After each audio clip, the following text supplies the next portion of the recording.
Good evening, everyone. Welcome to our weekly Wednesday webinar with the Property Law Alliance. We are pre-recording today because we have someone's birthday today. Bruno, happy birthday. I hope you had a wonderful day and may this year be filled with blessings. And I think I speak on behalf of all our viewers that we really appreciate you and all your effort with the industry, but a happy birthday, and I really hope you have a lovely evening and a lovely year ahead. Wow, thank you so much. Such kind words. Yes, you deserve it. I was so excited when she started talking. I thought she's going to sing happy birthday, but unfortunately not. But happy birthday, Bruno. Thank you. I concur with Marily. I really believe the things that you are doing for the industry is really amazing. So I'm just echoing what she is saying. Really happy birthday and thank you so much. And I hope the year it is even better and more spectacular and filled with easy, straightforward, unopposed evictions. Wow, yeah. Now that would be a gift. From one eviction lawyer to another, this is how we say happy birthday. All right, but welcome you guys and thank you so much for joining me this evening. And then I also want to make use of this opportunity to thank both of you as well as Greg in his absence, that I think I speak on behalf of all our viewers that we would not have made it through this year without you guys. So thank you so much for all your effort with all the COVID issues and everything. It's definitely much appreciated. So thanks so much. And right back at you, Marily. Remember, every Wednesday we are here, so are you. So thank you so much. Yeah. Actually, I've missed a few, and yet you are still here. So thank you very much to you too.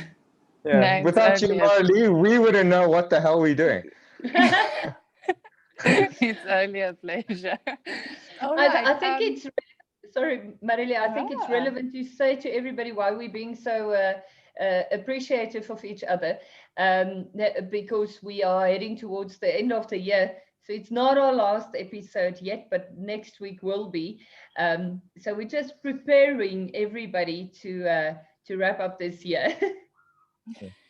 Yeah, definitely. people need to be prepared. We're very happy now.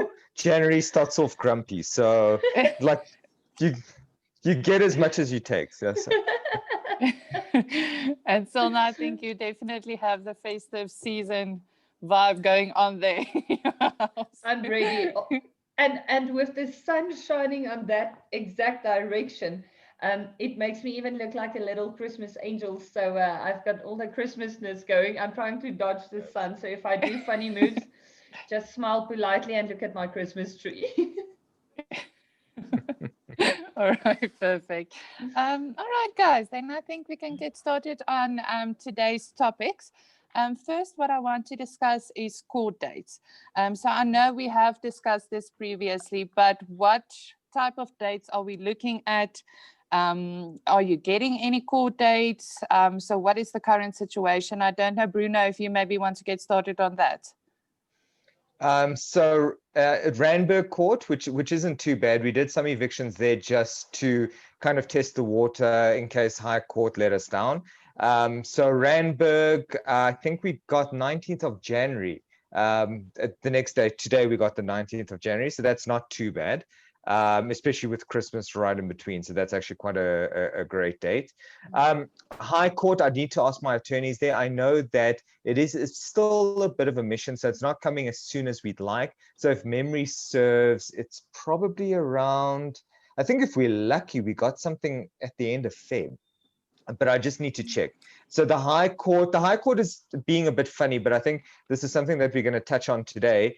All us attorneys got reprimanded. Because slap on the wrist. Yes, slap on the wrist. Because apparently we did too much, and the courts are a little bit upset with us now. That is unfortunate. I think I have to elaborate on that one. Yeah. I was going to give you the opportunity. I'm like, Whoa, it sounds like we're in deep trouble, but luckily it's all of us. Um, so we are in trouble. I think you will remember, I think about, when was this? If I recall correctly, must have been about 4 weeks ago, 5 episodes ago. We've discussed the issue that we're having about case lines, the system that we're currently using to get matters on the roll and in front of court. And the problem that we were having is you can't go to court. So you can't send your messenger to court like you normally do, or your candidate attorney or whatever. You have to email a specific email address, one option, and they will give you a court date. And if it doesn't happen, if you don't get a reply, we were told, and the directive says, you're not allowed to send more emails. So you basically send this email requesting a court date. It's then from that point a matter of faith whether you're going to get a court date or not.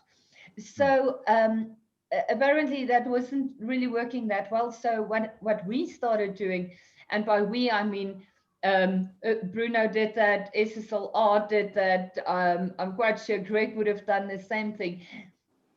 We started sending our messengers back to court to go talk to the registrar and get dates.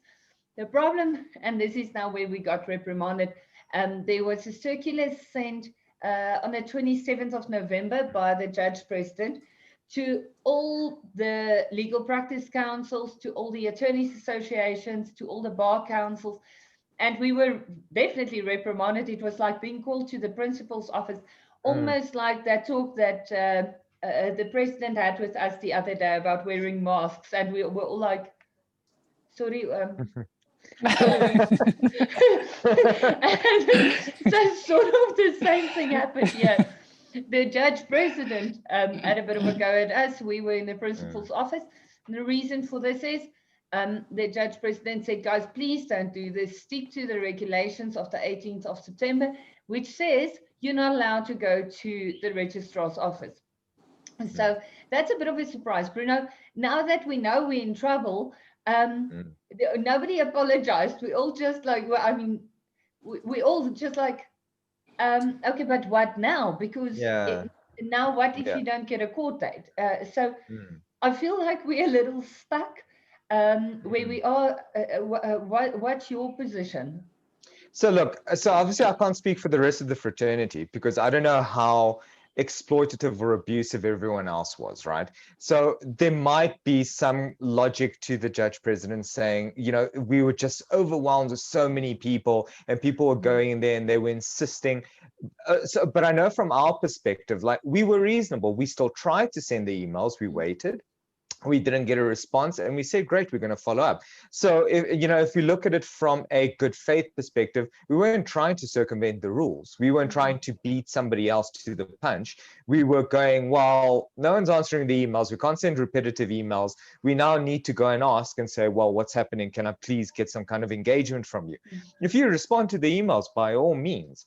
So I think what you're saying about, us as attorneys not apologizing. So the tone of the directive was quite strong, fair enough. But then our response to it wasn't to say, listen, you know what, we want to ignore it, but we can't also be apologetic when we don't feel that the system is geared to properly deal with it to begin with. I mean, I think it was about 4 or 5 weeks ago, I was telling you guys about when the system crashed and we were getting delivery errors, and we actually had matters on the roll that we couldn't deal with because, oh, sorry, it's not on the roll today.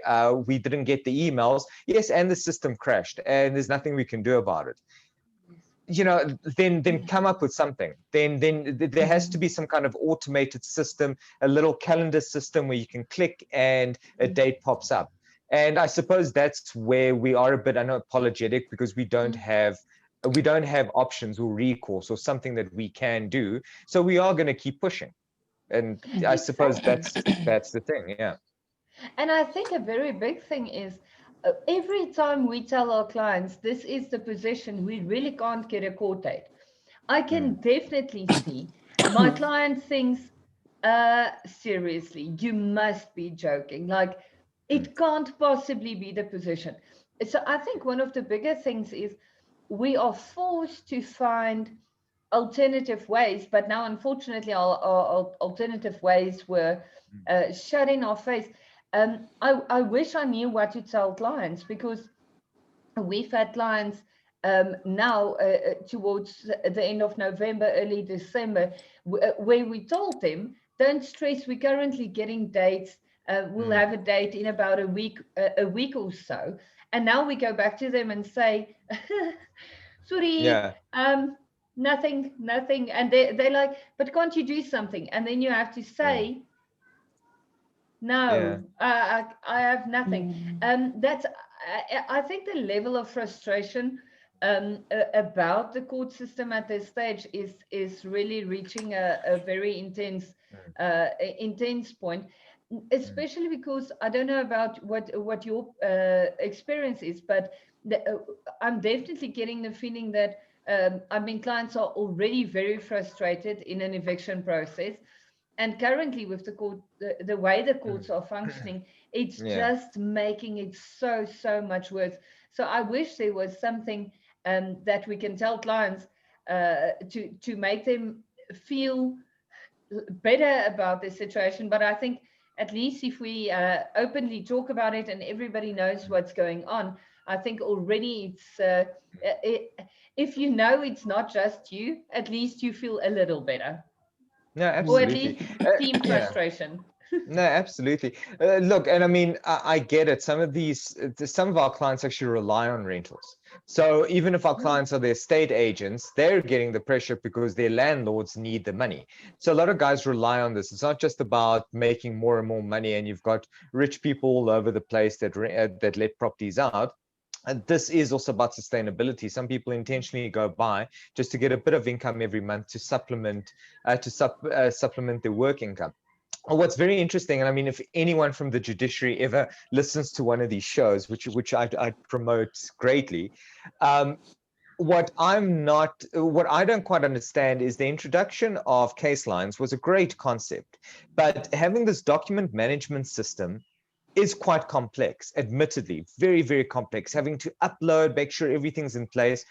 But a simple calendar system couldn't be implemented first. We couldn't have taken a sort of a baby step and saying, listen, you know what, we still don't mind you delivering a bundle pack at the court into a court file that a judge can collect, take home, sit on Zoom and open up in front of him.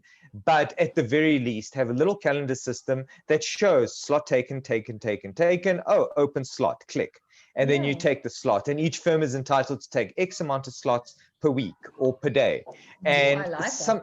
Something as simple as that, because it exists. It's not novel. It doesn't take a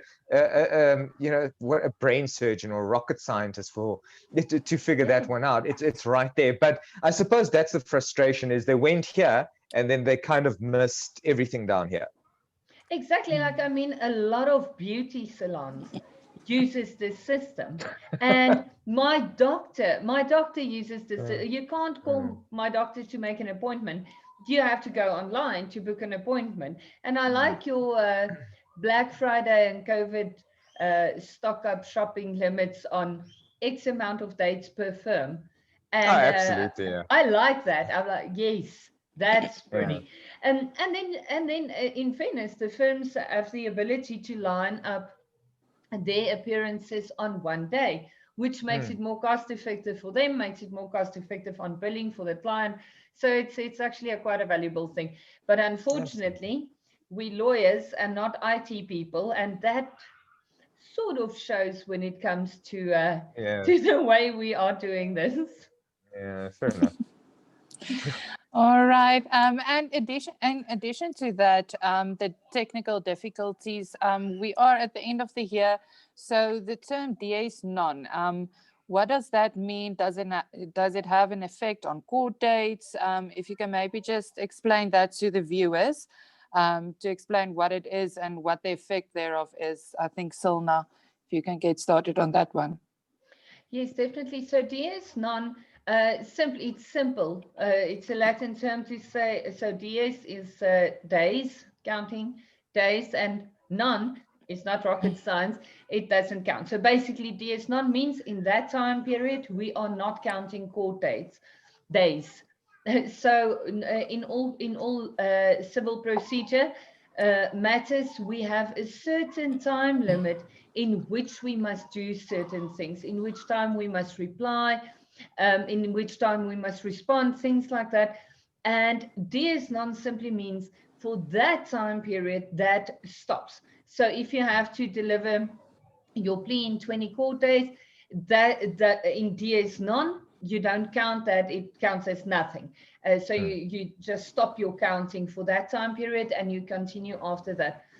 So in terms of the rules, usually dies non is around, it starts on the 16th of December and it usually runs until the until the second Monday in Jan.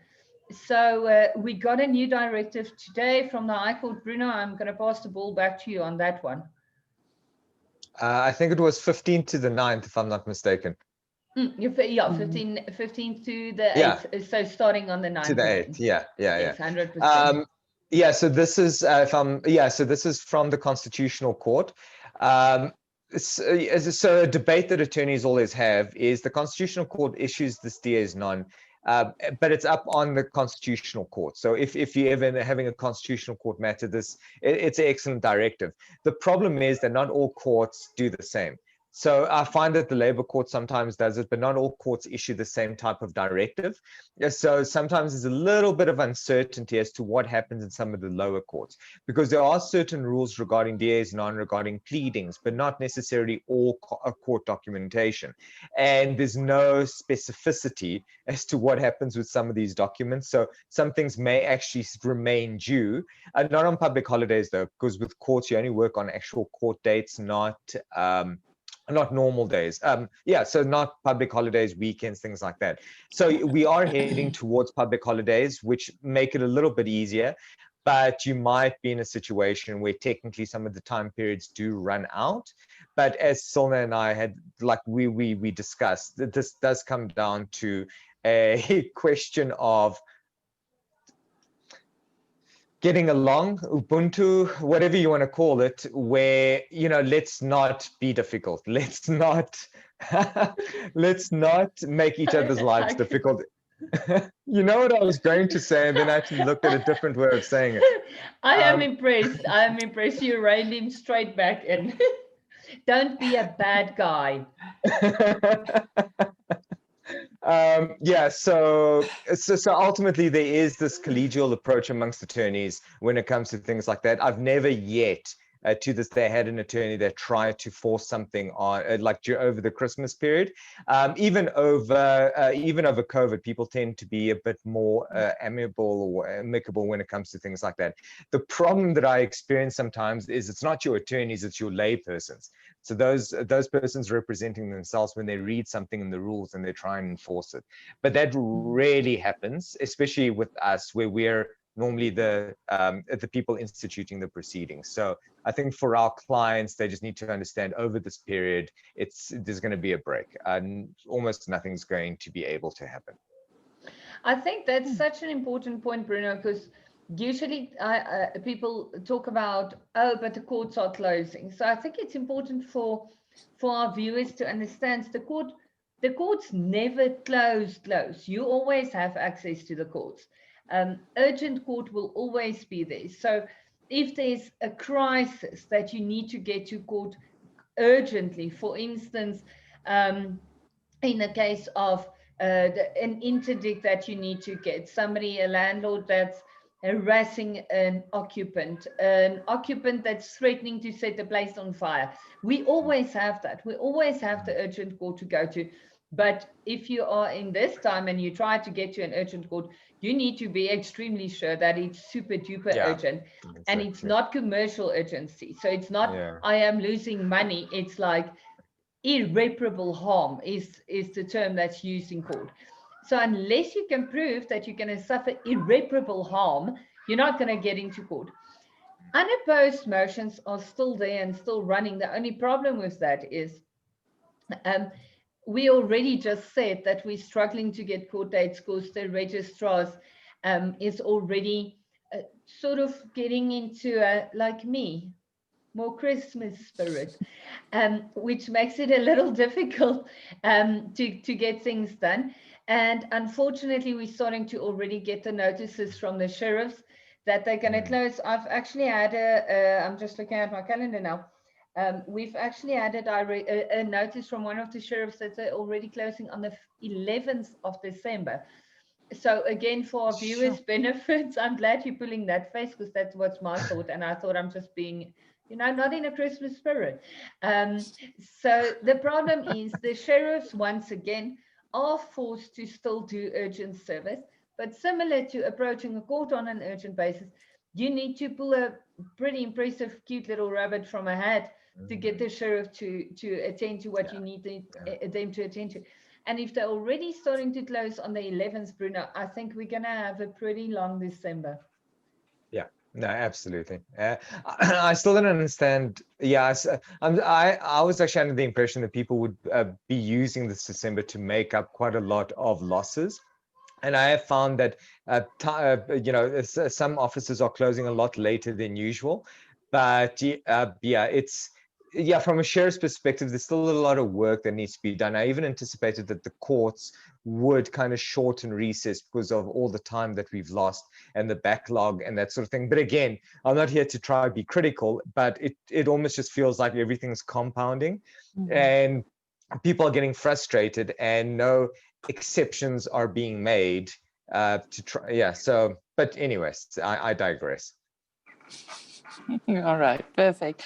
Thank you for that. And then the next question, I'm going to read the scenario to you guys, and then we can discuss it. So there is a flat that was sold with the current tenant in place, and the transfer took place, and the rental is being paid to the new owner now.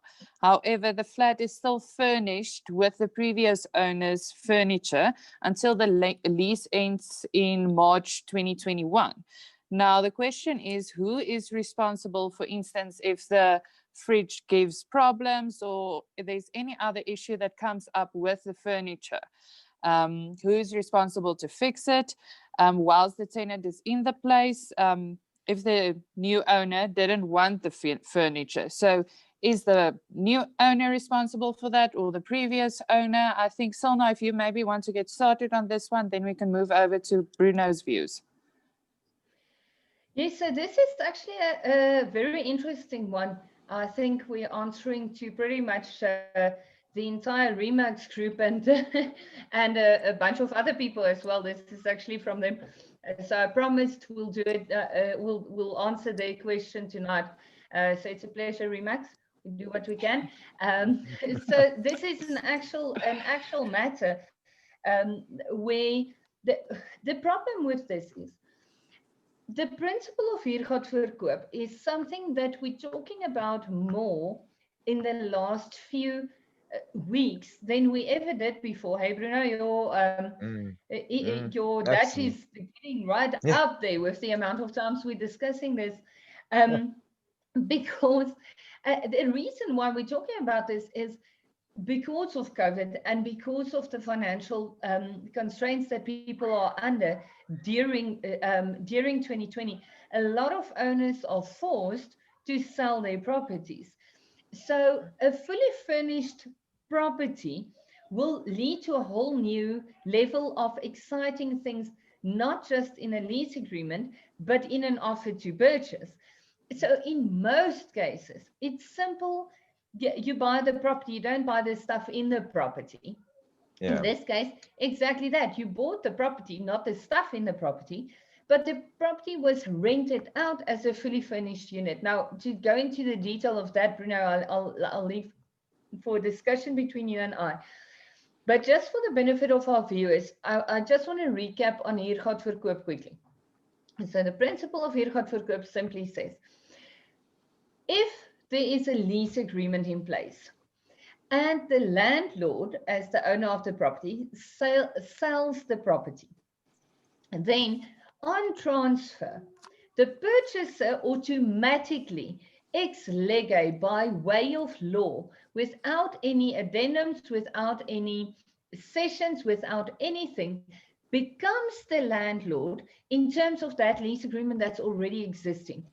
Even though it says Bruno Stamau is the landlord, Marilee Skutte buys the property. On date of transfer, Marilee then, she doesn't become Bruno, but she steps into Bruno's shoes. Sounds a little gross and unhygienic and not COVID safe, but There's this nothing wrong happens. with my shoes. I don't mean to insult you on your birthday, Bruno. I've got perfectly nice shoes. So why this is relevant is all the terms in terms of that lease agreement, and then carries on to the purchaser. And the purchaser is responsible for all the rights, well, is responsible to comply with all the obligations of the landlord, but is also entitled to all the rights of the landlord. Then it carries on like nothing changed, because in his life, nothing actually changed, except he might pay his rent to another bank account, but that's it. So in this case, now there's a lot of things up in the air. So Bruno, over to you. What's the weird things on this one? It's actually so interesting because you and I actually agree on the answer to this. And the one thing that people might not realize is when you sell a property and as a landlord, as a purchaser, you take over a lease agreement. Sometimes there's certain things in that lease agreement that aren't material or aren't specific to leasing. And we do kind of need to look at this and make a call on whether that portion of the lease is actually a lease that passes down through Huur, gaat, voor, koop, or whether it's an independent agreement that only carries a personal obligation between the previous owner and the tenant. So that's a little red flag for everyone to keep their eyes open for. It's not necessarily that the whole lease gets transplanted. There might be certain things that aren't lease specific.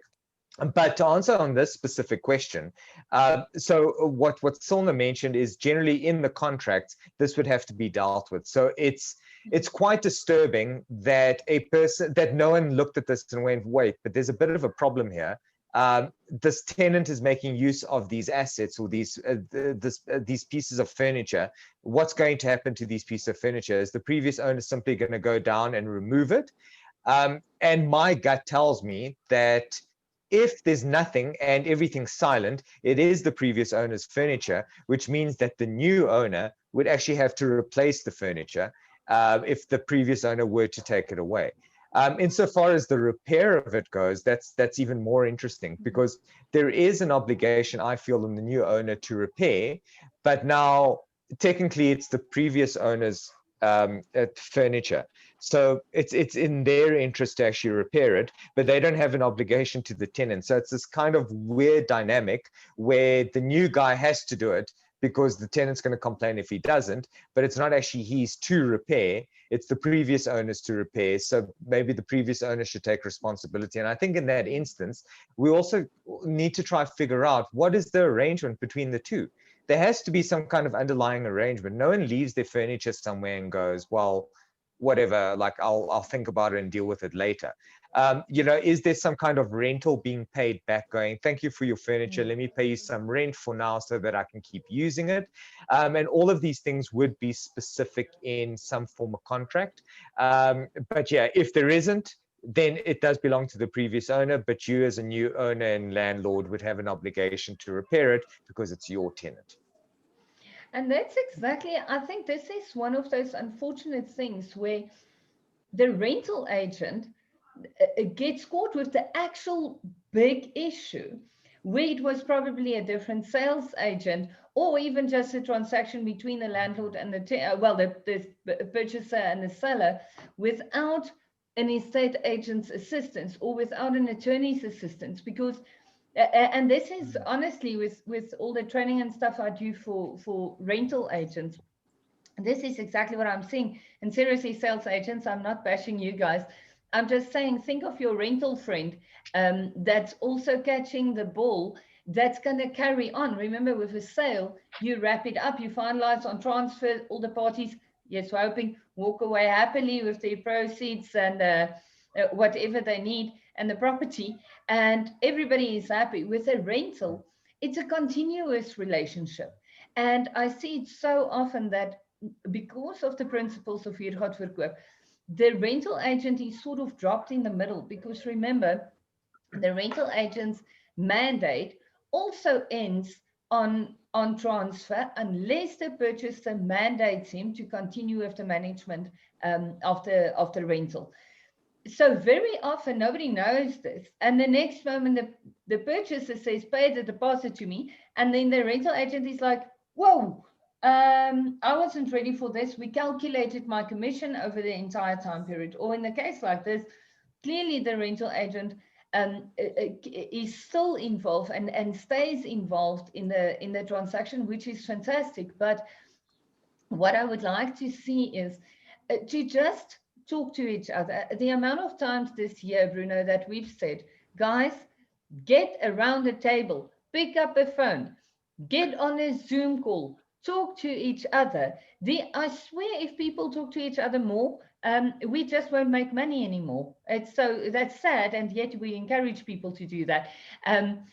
But most of the time, we can avoid litigation, we can avoid big dramas like this simply by having a conversation with one another. Because my opinion on this is, if the furniture now belongs to the seller and it's still, the lease agreement says that it's a furnished unit, there's an inventory showing that this particular dining room table, that particular flamboyant Christmas tree, and the interesting wall decorations that will freak somebody with OCD out for days. I'm sorry, Bruno.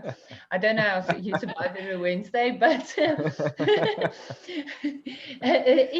if you have an inventory saying that these items will be in the property and the tenant pays rent with those items included, exactly to your point, Bruno, you would like to see some remuneration then to the seller, and that must have been dealt with in the offer to purchase. So I struggle to understand how that was missed and omitted. But I mean, things happen, and especially currently things are happening quite quickly, quite fast, and I can see how things are sort of accidentally left to the wayside. But I think it's important to know in this particular instance, whatever the lease agreement says, the purchaser, who's now the owner of the property, is 100% obliged to provide and to perform in terms of those provisions of the lease agreement. If that means he now has a damages claim against the seller on the basis of the offer to purchase, that could be the position. But unfortunately, contracts are made for divorces. That's why we have contracts. But we don't use our contracts, and we never read our contracts when things are going well. So remember, when you are entering into a contract or when you are drafting a contract, draft it with divorce in mind. Everything's not going to go smooth. Everything's not going to be happy and fluffy, and everybody's going to love each other and talk to each other and yay, in the spirit of Ubuntu and Christmas. Things will go wrong. And when it goes wrong, you want to make sure your lease agreement and your offer to purchase catered for it. Yeah, absolutely. And what's interesting about something that you said now is we do, well, me and you specifically, we suggest that people actually engage, because we tend to interact with a lot of attorneys that the first thing that they say in their correspondence to us is, we will not litigate over correspondence. So they won't pick up the phone. They won't even speak to us when we're actually trying to get matters resolved. And I think that's something that me and you kind of share very much in common, is rather get the matter sorted out the way, get the client happy, than try to prolong it for as long as possible. And so when we're saying, listen, go speak to the guys, it's also not a cop-out to giving a specific answer going, this is the position in law, this is what happens. What we need to remember now is things the landlord hasn't considered. And Silna kind of touched on this, which clicked in my head.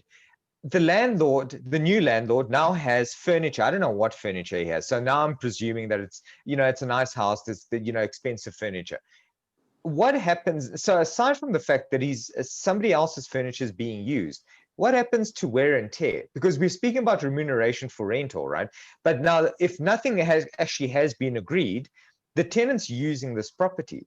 there's wear and tear. So it's not just about repairs, repairing it, bringing it back to the state that it was. It's the ongoing use of this. And some of these things you cannot repair. And how do you actually compensate someone for a couch that starts getting worn down? And now it's not fair wear and tear accepted, because there's no agreement that accepts fair wear and tear. So is it replacement of the furniture? Because now you're using it. So are you going to inevitably have to replace it anyway with furniture that is of the same condition? So the landlord needs to consider he didn't dodge a bullet by keeping quiet and keeping the furniture and going, this is brilliant, I'm getting this furniture and I didn't have to pay a cent for it. This could very well backfire, because something happens to that furniture, even in the normal course of use. Seller's going to come in and say, cool, now it's time to pay me for use and possibly replacement or replacement. And, here's the invoice. It's a very, very interesting one. And I must say, what I do find is the type of questions we're getting from landlords, from owners, from tenants, and then from agents are so different. We get such a broad spectrum of questions. And on this one, I think our main answer is, let's go back to the contracts and just get the detail on what it says. And at the same time, seriously, we really feel for you, agents, because it's a difficult thing, and very often you get caught with the hot potato that you didn't even create, and it's a very scary place to be. And I think for us as attorneys, it's easier to sit from the side and say, yes, okay, it's a you problem or a you problem. If you are the agent that has to convey it's a you problem message, it's a much trickier position to be in. Absolutely. All right, perfect. That was quite interesting. Thank you so much, guys. And I think that is about the time that we have today for our episode. But thank you so much for joining me. And Bruno, enjoy the rest of your birthday. Thank you. And then we look forward to next week, our Christmas edition. So if you have any topics or questions, please post it on our page, and then we'll answer it next week. All right. Thank you, guys. Cool. Cheers. Thanks, Marley. Thanks, everyone. Okay. Bye-bye. Happy birthday again. Enjoy the evening. Thank you. Bye. Bye.